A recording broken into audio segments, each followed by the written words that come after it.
Strap yourself in. Wood were prohibited. Not available in the state of Shaw. Hi, I'm Dan Schinder. Thanks for joining me here on Drum Talk TV. Hey, here's a question for you. What do you do if you want to create music that has rap, reggae, hard rock, about 8 different genres of music? Well, you get a drummer like Chad Sexton. Welcome to the show. How are you? I'm doing great. Thanks for having me. Thanks for being on. I know you are extremely busy. Chad is in one of those unique transitional periods, going from being on tour to going into the studio to record a new record. But what's unique about it really is that you came back and literally went to work about the next day, didn't you? On getting ready to record. Yeah. It's, for a band like ours, it's good to, warm up on the road, play for like 4 or 5 weeks, and then, come off and try and hit it right then for us. Because if we wait, if you miss 1 week or a couple of days at our age, then you start missing something. So. Right. We've done that sometimes, and that seems to build up the performance and make it a little easier. But we are trying to record up at my house, even though we have this beautiful studio right here. Yeah, and it's a great live room, and I was going to ask you about that because from what I understand, you're recording the drums in like your RV canopy garage, right? Right, yeah. And is that because it's all metal, or are you subduing all that? Is it the caveman recording way? It's, ever since I've moved there, I've always, went in that room and clapped and listened, and every time I did, it was like, wow, if I didn't know better, this could make a really great drum room. Sure. And so, that's easier said than done, of course, because there's a lot of issues you have to deal with. But we're in it right now, full swing, and we're getting the room together, getting the drums up, and we're almost there. So, taking us a little longer than usual to get starting to take takes, but yeah, that's we're trying to tackle that. Right. How do you know? Well, let me back up. Who's producing the album? Scotch Ralston. Okay. And we've worked with him since 1992. Great. And so he knows our sound and he knows our style, and he is actually our live sound man as well. Awesome. He's actually done a few records of ours, and so we kind of parted ways for a little bit so he could do other things, and now we're back together for about 3 years, and Great. It's kind of a natural fit to just say, why don't we work together on this next one? Because that's cool. Yeah, there's a history there. So is Scotch engineering it as well?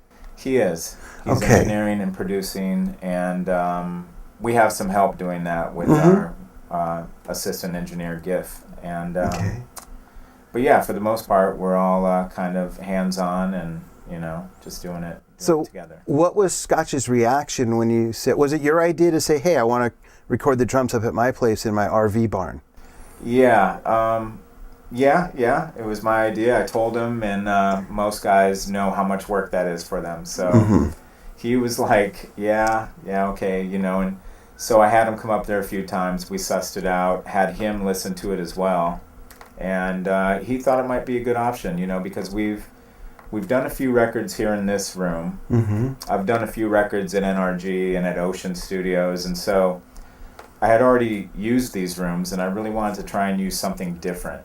And for the drums specifically, for the right? drums only, yeah. You're doing the rest of the tracking here? That's right. Okay. Yeah. How does he go about, or are you still in the process of tuning that room? The way when you build a studio, a lot of work goes into tuning the control room and making sure how do you do that when especially it's going to be a temporary thing? Or do you just say, just set it up? Like 12 hours a day. Really? Wow. It is a challenge, and that room's never going to be perfect, which, we could spend all day in there just trying to fix the problems, but when you're listening, there's a lot of things you got to keep in mind, right. Where the source material is being emitted from. So we have a specific area that the drums are coming from, so we're working with that. We're not like going around the room clapping and hearing all the little flutters here and there. Right. We get rid of most of them. And then we take some takes and work with the takes. Instead of just listening to the room, we're listening to the drums now. Right. So that kind of helps, and if we can just get kind of a good sort of raw sound, but not too raw, then we'll be golden. If we can't do it, because we are experimenting here, then we'll just come back to this room, and we know this room in and out, and it provides a good room sound. Well, hopefully all that work will pay off, and there's some great lessons that'll come with it that you can apply to live recording or other work you might do here. Or if you guys are on the road someday on a future tour and you get a hair to record something, well, let's just find a RV garage, or whatever. You'll know how to do it, which is kind of cool. Yeah, it's we've been doing it for a while, so to kind of break up the mold and kind of challenge ourselves and do something new, even though it's more work, is we try and keep it fun. It's fun most of the time, and then, it's just something. We're here doing music. Why not try something like that? Yeah, you're bringing some new innovation into what you're doing, which is cool. Trying to. Yeah. Do you mind if I ask you some questions about the new CD that you guys are putting together? Feel free. Okay. Yeah. Is it titled yet? It is not. Okay, that's a great name. I love that. And how, for fans, the first question is for fans of 311 that are real familiar with what you've been doing. Right. What might they expect? Is there a certain percentage that's like classic 311, or there's some more of a percentage that might differentiate it from what you've been doing, that like, hey, we're putting this out there, to sort of see how it goes? Yeah, we have about 15 songs. And usually when we write, and this time as well, we always try and keep our hardcore fans in mind, which we've done on the past 3 records and we're doing on this record. And after we felt like we took care of that, then we tried to do some other things that maybe just we wanted to do. And then there's a few things that we think that will appeal to most anybody. That's a great approach. There's a nice mix there. So there's a couple of songs like that we're real excited about. And that's kind of what sets this record a little bit different than the previous ones, is that I think we got some real strong songs that could be on the radio or even pick up new fans, as well as taking care of our hardcore fans and having that sound that they're used to and having the vibe that they're used to. So, I think it's kind of a combination of all those things. That's cool. Yeah. Now, having said that, to the folks that are familiar with your material, as I roll some video of you guys playing, how would you describe to someone that just landed here from Mars and has never heard 311, what do you guys sound like? What are you guys about? What's the vibe? How would you describe that? Well, I mean, like most bands, I think we do a lot of different styles. We have our rock rap style.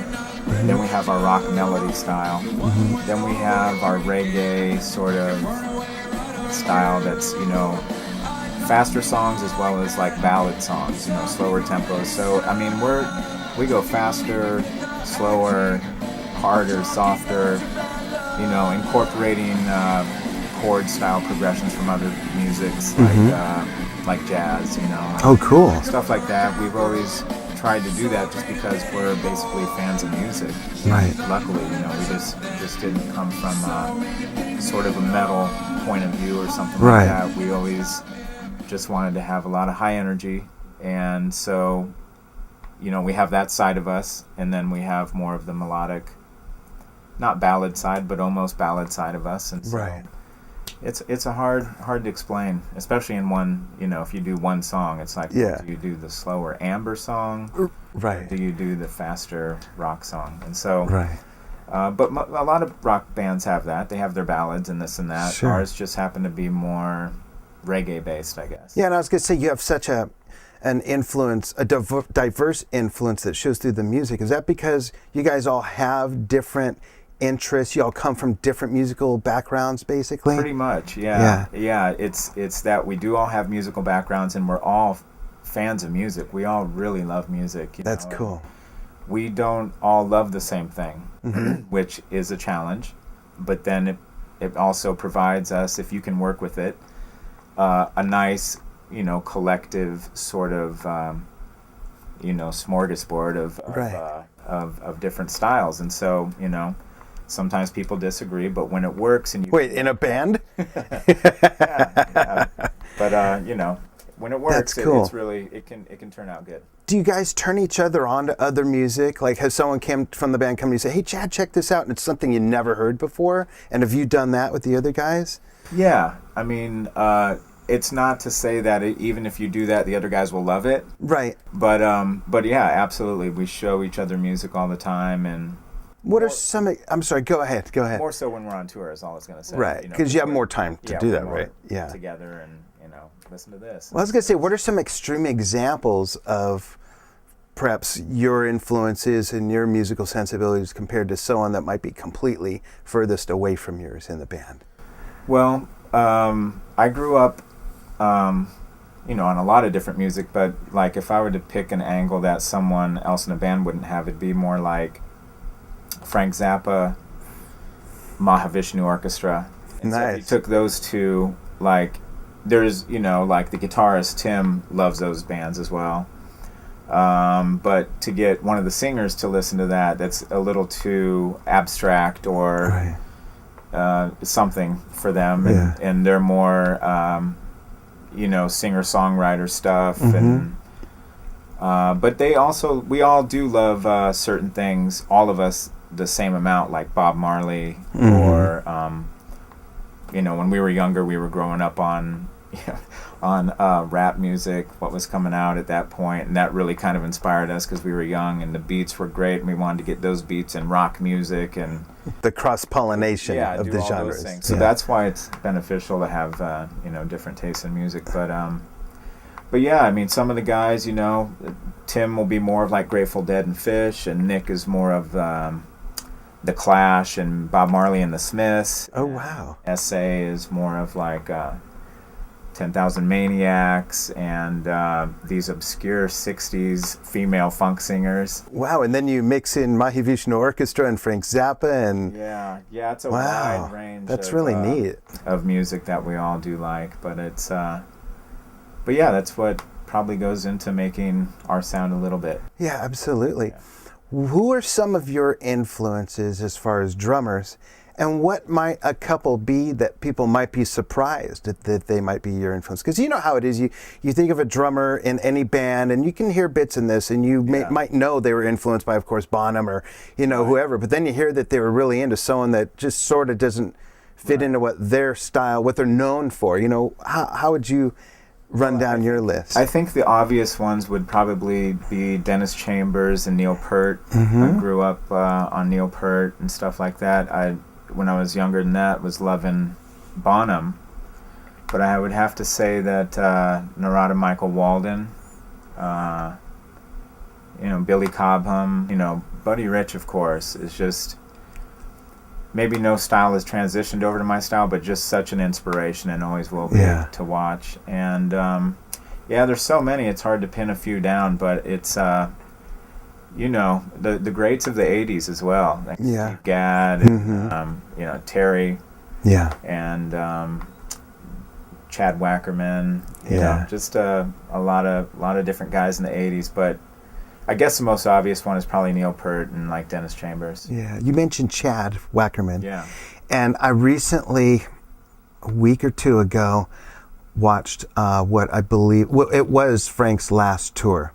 And they were it was filmed in Spain. Right. And it was with Chad and, the whole big band version of everything he did. Yeah. The music and the drumming and the whole presentation and everything was just amazing. Yeah. It's amazing what artists were able to get away with, even though that was much later, of course, towards the end of Frank's career.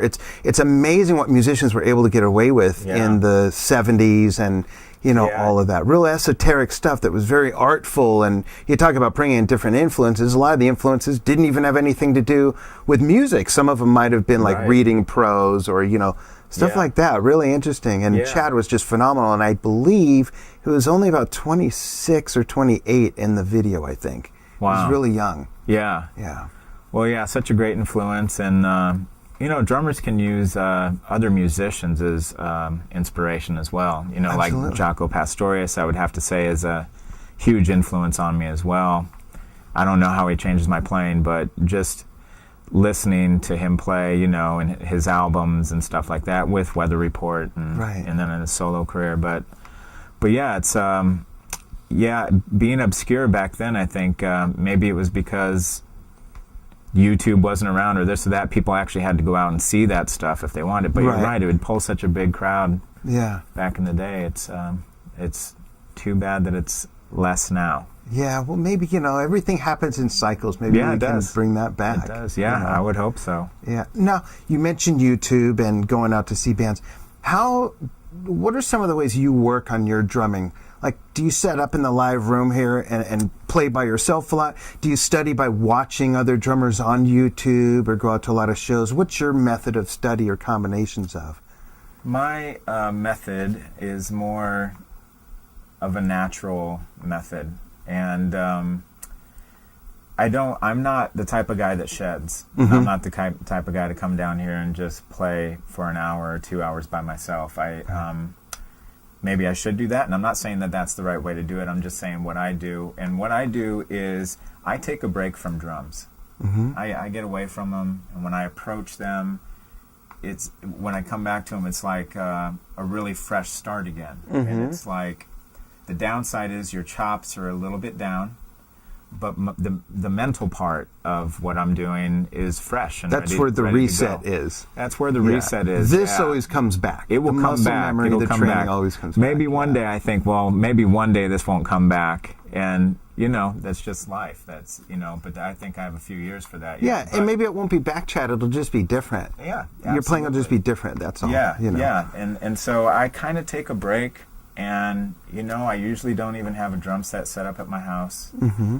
And do you listen to different types of music during those breaks to really reset it up here, or listen to the same stuff you always like to listen to?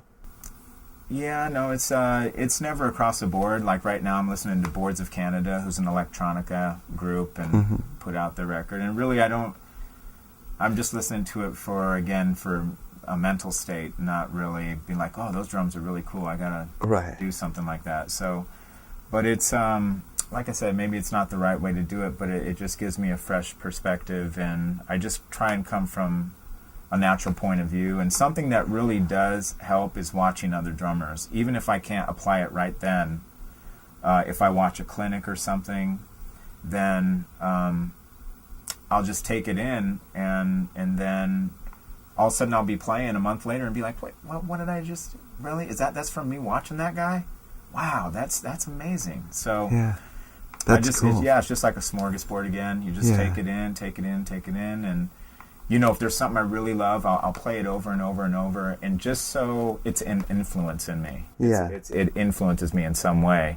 Not to copy anything, just to know how brains work musically, and just, wow, I really like that, so I'm going to listen to it over and over, see what it does to my playing without kind of emulating it or copying it.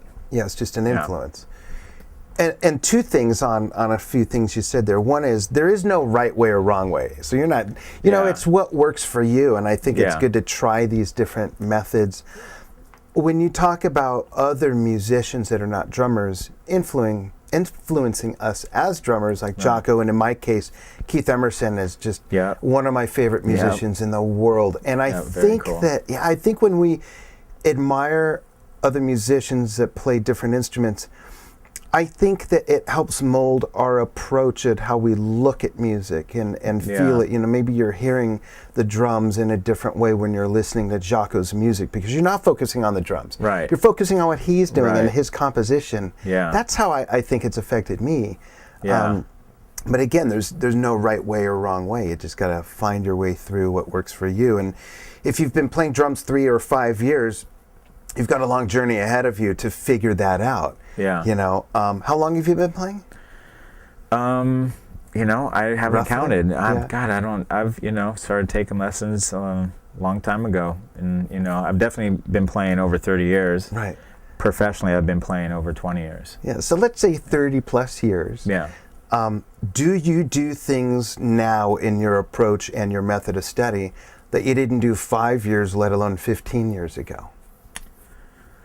Boy, well, no, I kind of come from the same angle of being natural. To me, for some reason, that's really important, because as you become more experienced at being a drummer, this is just for me, I find if I use my brain a little less then I'm really succeeding. And so I just want to, use nature, basically. Yeah. I when we make songs, I go in there and try not to have an agenda. Just try and fit the music and start moving, and before you know it, without me thinking, there's some things coming together. Then I might apply my brain to it and be like, hey, let's, I need a transition here, I need this, I need that. Right. But for the most part, I think just generally speaking, at least the last 15 years, it's kind of been like that. Maybe before that, it's more practice. It's more thinking about it, because maybe you're trying to become a drummer, so you're trying these things. And I think the important thing that a lot of people miss is after you finally are what you're trying to become, don't try to become that anymore. Because if you try and become that and you're already it, you're just grinding it into the ground. And so if you can just let go and let you be who you are and not use your brain and let it happen, usually that's where the better performances are, in my opinion, in music. Is that where you find a lot of your growth has come from that process? Yes, absolutely. That and relaxing. That and just relaxing are my main goals when I go out and play on a tour. And it's sort of my goal. And it's really hard to do. It's easier said than done, but it's really hard to totally relax in front of a bunch of people, while you're playing, trying to perform. So most people would be like, I better get amped for this, but for me, I got to stay calm for it.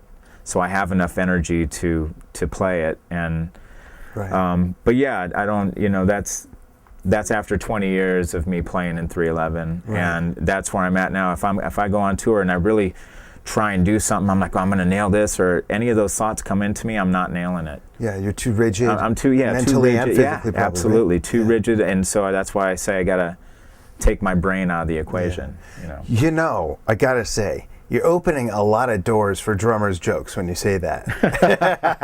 There's plenty of them out there. That's okay. The most common, of course, is how do you know a drummer's at the door? The knock speeds up. Oh, right, yeah. You know how a guitar player's at the door, right? No. The knock comes a half hour late. Hey, talk about your gear a little bit, because whenever we post pictures of you and your kit, people just go nuts. They love your setup. And when I looked at the live room earlier, I saw some of your toms there. I call it the teal to white, sunburst sort of thing. Yeah. Everyone loves your setup. Talk about your setup, about not only the equipment that you use, but the arrangement. And we'll show some pictures while you're talking about it, because you've got some sizes that are sort of out of traditional order, if you will. Yeah. Like if you took piano keys or set up a scale, it's set up a certain way, and if you took a couple keys and mixed them in here, a lot of people have commented on that, so they say, ask them about it. Tell us about how your setup evolved and how it helps you. Is it a melodic thing in your head? Is it physically ergonomics? Or does it just look cool? Because it does look cool. Yeah, well, it does look cool, but you gotta make sure you're playing all that stuff. Exactly. You can't have something up there for a picture. Yeah, and thanks for saying he does play all that stuff too. Yes, I hate when we post pictures of cats with a big kit, and then you always got some knucklehead that says, "Oh, someone can't play a 4-piece." That's just the most ignorant thing in the world. It's just, Well, yeah, the setup is I got a Pearl reference series, and I used to have 3 racks on the top and 2 floors, and then I decided, well, I'm going to try and mount 5 toms. And so I went from 6, 8, 10, 12, 13 is what I'm mounting, and then I have 14 and 16 on the floor, and a basically kind of a concert tom in the back, and that's mounted in the air. So basically there's 8 toms. And that, in our music, I'm doing a lot of tom rolls. And honestly, when I put it up there, I was like, wow, I wonder if that's going to be too much. But when I put it up and saw how many options it gave me, and especially my left hand over here, up near the 6 and 8 and 10 inch, I was like, man, I don't think I'll ever go back, because it's so fun. That set is really fun to play. And what's funny is after I set it up and finally got it dialed in, I was like, man, this is probably my favorite set. That's cool. And so the other toms that are on my left, I've had, there's like 4 rocket toms, which are like tubular drums. They resemble octobans. And those those are kind of like an 80s signature tone in rock music, or Right. you know, Stuart Copeland. Yeah, I was going to say anything reggae influenced that was brought Yeah. into rock like Stuart. Yeah. And so those over there aren't so much for like incorporating in my songs, but we do a drum solo in the set, and I like providing more tones than just the toms. Right. And so have rocket toms over there, and I have roto toms over there. Some years I do, some years I don't. And just having those different tones to work with during, you know, a drum solo in my type of setting, our band type of setting, where there's, you know, there's a lot of people, and it's like a rock show, and so it's a big drum solo. And so just to provide all those tones as a, you know, just basically ear candy. Yeah, exactly. You know, for people, and then to do something over there that just sounds different than the rest of the songs. Yeah. And you know, that's fun too. Yeah. And then you know, the cymbals I got right now are Sabian, and those are, I'm using the Evolution Cool. Ozone Crashes, which I'm a fan of. Sound a little bit trashy, which I love. And 15-inch artisan hats, and a couple of splashes, and artisan ride as well, and a China. Right. And those are sounding great. Those are sounded killer on this last tour. What heads do you use, and do you use the same heads to record with as you do to play live, or does it depend on what you're recording? Well, I've been switching a little bit. I was at first I was doing the combination that was clear Emperor on top, clear Ambassador on the bottom.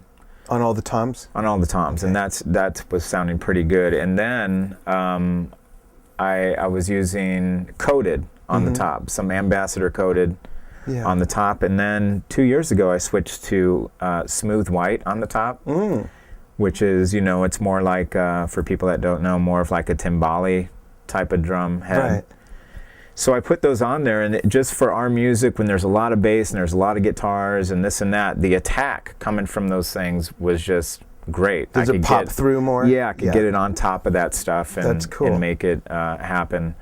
But and I stuck with those this last year as well.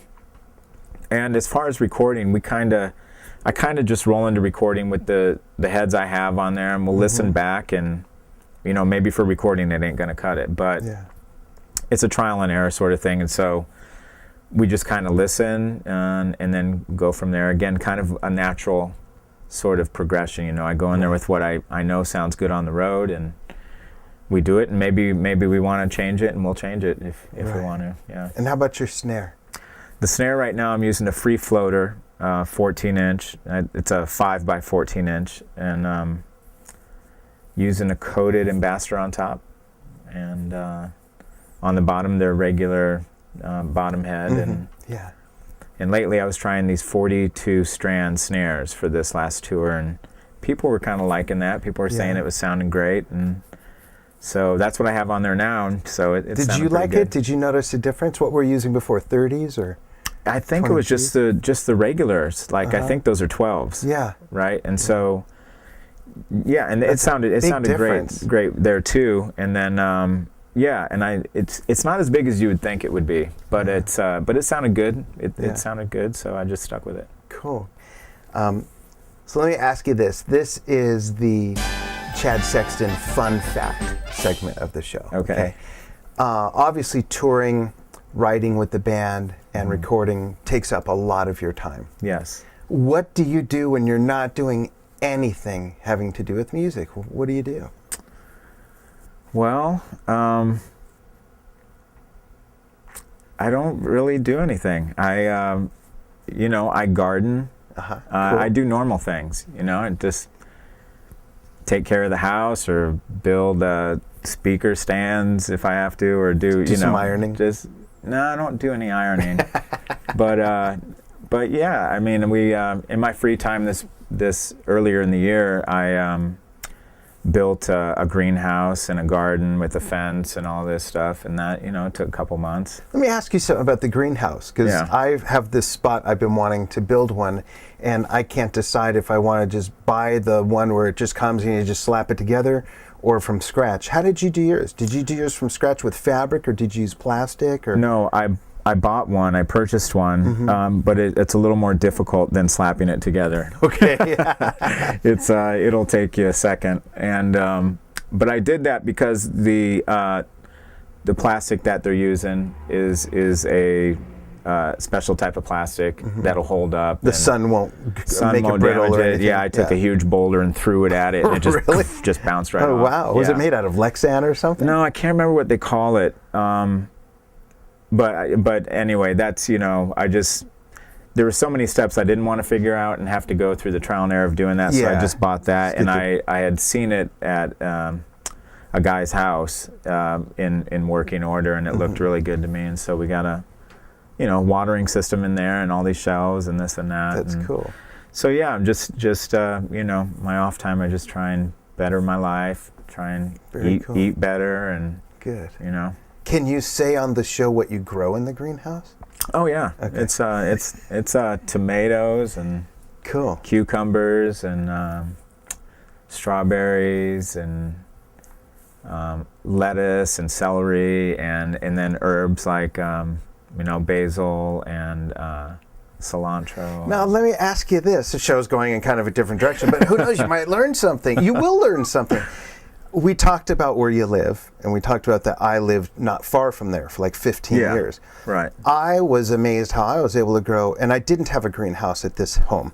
I was able to grow anything, and even stuff grew all year round that normally doesn't, because the growth thinks it's spring all year round. I had rose bushes all year round. I grew 17 different varieties of chilies. Right. It was real easy to grow the cold weather crops, like the root crops, like carrots and radishes and corn and the lettuce and cabbage and onions and tomatillos, all that stuff. Why are you growing a lot of that stuff in your greenhouse instead of outside? I'm just curious, because the climate's about the same. Yeah, no, I'm growing both inside and outside. Okay.